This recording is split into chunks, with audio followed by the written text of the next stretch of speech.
The story. My little daughter, she needed her hem sewn up, and I said, Rachel, Mummy will do that. And she said, no, Daddy will. And I realised that I was no longer the mother in the house. And so that day I went up to Christine and I said, Christine, would you like to buy my business? And the business was sold.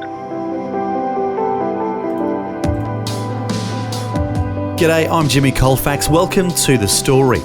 Well, today we have part 2 of Miranda Burness from Ballarat sharing her incredible story. Last time we heard how she had a successful business and was on her way to becoming an international netball umpire when tragedy struck and turned her life upside down. She was hit by a car and had multiple injuries and then began a long journey to recovery. However, due to the serious head injuries, she began to experience cognitive difficulties that were having a profound impact on her life. Now, here's more of Miranda Burness sharing with Eric Scatterbo. From that point, I realised that, or the doctor realised that even though I was getting better, I now could see that I couldn't do the work. You know what I mean? Mm-hmm. I could see what I was doing that wasn't right. I could see that I was writing backwards. I can remember one day at the title's office, I had to hide where no one could see me because I couldn't add up 2 and 3. I used my fingers to, like on my hand, so it did affect me. From that point, as I was getting better, although I recovered in that area, I had constant pain in my back, in my legs, in my neck. I had very severe headaches and migraines for years. And as I say, excruciating pain. I actually, for a long time, used to sleep on the floor. I couldn't sleep in the bed. So it was ongoing. But eventually, one day, a couple of years later, I can remember that my daughter, I was walking out the door with my briefcase and my little daughter had her hem. She needed her hem sewn up. And I said, Rachel, Mummy will do that.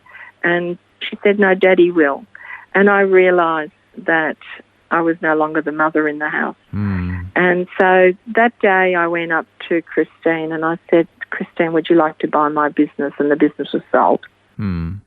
So your husband had been both father and mother, in a sense, while you were recovering.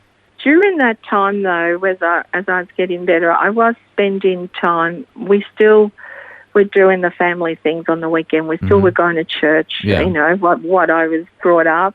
But also things started to change and I couldn't get away from... I ended up having the doctor in the end ended up sending me to a psychiatrist because I went into deep depression when I realised that I wasn't the person I was before, that I could no longer, I couldn't, umpire a game. I couldn't really play properly. All those things that were bringing joy to your life before the accident were gone. They were gone. Yeah. They were gone. The senior coaches of the netball club were very good and they kept the club going, but I wasn't really the same. My business was no longer the same. I ended up, in the end, working for a law firm down the track, but I was constantly still at the doctor's for a number of years. But during this time, I did have a drawing as far as reading the Bible, as far as praying. My parents were attending now an Assembly of God church, and we would drop in there quite a bit and go to some of the meetings, but we were still going to our own church as well. But I now had very serious problems with my back, and going forward quite a number of years, we were attending an Assembly of God church at the same time, but I had given my heart to the Lord at Mum's church. I've always gone to church, but I didn't have a personal, intimate relationship with Christ to that depth. Then later on, it was a continual walk. That time, the healing process of my body, my soul was also being healed. Does that make sense? Yeah. So it was a long, but I was in and out of the doctors. I was constantly in and out. I ended up joining a Bible group in a local Catholic church, which was a charismatic group. But at the same time, we were also attending an Assembly of God church. So you were growing spiritually through all this? I was growing spiritually through it. And the Lord's patient. We all have an individual walk. Although my parents were going full-time to an Assembly of God church, for me personally, it took me a little bit longer. I was, getting well. My body, I wasn't well in myself. And at the same time, I did love the Lord. And I was growing in the Lord. And then what happened? And then what happened was that I had got to the stage where I was very, very bad with I couldn't lift my arms. My neck would be permanently in position. My husband was having to pick me up so many times from work with the migraines, and I would be out for a couple of days. And I had to go see a surgeon for my back. So I had to go and do that. So what happened then was that I'd had x-rays on a particular Friday night, I think it was. On the Saturday night, I was very, very sick and I could not move. On the Sunday morning, my husband went to a normal church at the Assembly of God. On that evening, though, he wanted to go to the service that was out in the inner suburbs of Melbourne, a charismatic meeting, about 700-800 people always attended. Now, I begged my husband to please take me, but he said I was too ill. But eventually he let me go. As I went into that service, I was sitting down and everybody had their hands raised and everyone's singing and everyone's praising the Lord. And I thought to myself, you're absolutely silly coming tonight. You're in so much pain. Why? But as I walked into that service, there was a presence that I have now come to recognise in the building. And as I'm there sitting down while everybody is standing up, this lovely priest, a charismatic priest, he actually stopped and he said, I just feel the Lord wants me. There's a lady here. And he actually mentioned the accident. He actually mentioned the years. He actually went into all the, everything, all my injuries, everything. My husband grabbed me.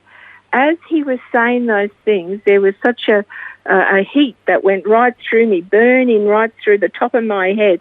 My neck straightened, my hands straightened, and he said, the Lord loves you and he will heal you tonight, right now. And he just spoke those words. Now, we didn't know anyone in that building. We didn't have a clue what was going on. My whole body straightened, my back straightened, my pain in my body just immediately went. And my husband was squeezing me by the hand, and he said, Miranda, he said, there's just too many. It's not vague. It's spot on with the year. And then he said, can that lady please come forward? But I actually retreated. I went out. I said to my husband, please take me out. I was shy, I don't know, but that night it was too much. And we left and we went home. On the Monday morning, I couldn't get over this. So I decided I would drive and I went to the presbytery. So you were feeling pretty good physically at this point? Physically, there was no pain, nothing. I knew that. I knew that I was well. Wow. I was well. But I felt that I had to go back and tell him. So I decided I would do this. I didn't know him at all. I didn't know, but I knocked on the door. As the housekeeper came to the door and I said my name, and I didn't even get to say my name, basically. I said I was at the church last night. She grabbed me, pulled me in. She went and called him. I was taken into the room where he was, and he smiled at me and he said, because I had now given my name, he said, Miranda, he said, you're the leper that came back. And it's in Luke 17. There were 10 lepers, and the Lord told them to go and show themselves to the priest, and they did, but only one went back to the Lord and glorified the Lord, and the Lord said that he was made whole. So I honestly believed it was my faith, it was my body was made whole, and so was my spirit. And he also prophesied over me that I would be used mightily by the Lord. So he was expecting you. I don't know. Yeah, it was unbelievable. It was like, and so that started. So as far as my body was concerned, everything was fantastic. Wow, a complete healing. It was more than a healing. It was a miracle. It was a miracle. I believe it started when that lady prayed for me in that hospital all those years ago, and it was my journey during that time. But the after-death experience never left me, okay? It never left me.